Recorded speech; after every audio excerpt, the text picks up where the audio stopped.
Серебренников Василий Петрович, участник Великой Отечественной войны, заслуженный художник, в прошлом танкист, механик, водитель.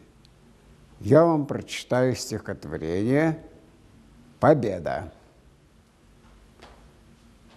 Темнее ночи над Европой, тучи коричневой чумы четырехглавою змеёю на мир зловещие ползли.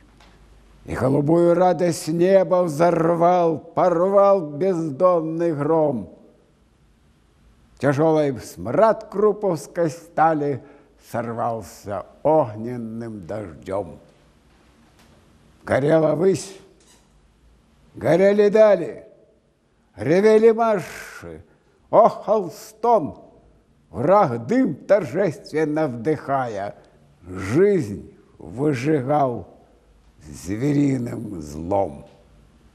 Россия, мать, ты, мать родная, нелегкий долгий путь прошла, боролась, строила, любила, героев Родине даря. Но вот тебя зовут на баты, на бой с кровавой чумой, и бой суровый, бой жестокий, бой закипел, смертельный бой.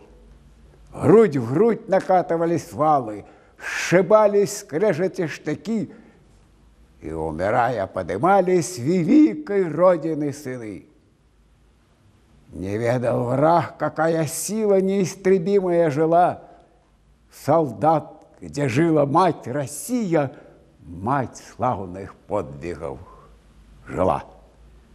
В единый фронт сплелась та сила, меч мести огненной взяла в простые руки трудовые война, священная война.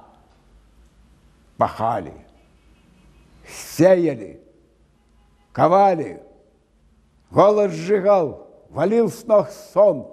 Отцы и матери в шинелях, и стар, и млад стал у станков. Враг в дикой злобе задыхался, близкрых разбитый под Москвой, не звал нах Остен, нах Москву, а выл себе за упокой. Черным скелетом над Берлином, как призрак в синих небесах, под алым стягом битым чрево застыл, оскалившись в крестах.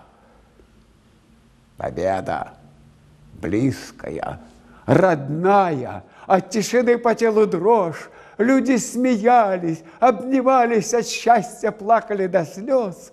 На искалеченных деревьях рождалась новая весна, и трели радостные лились, и даль задумчиво звала.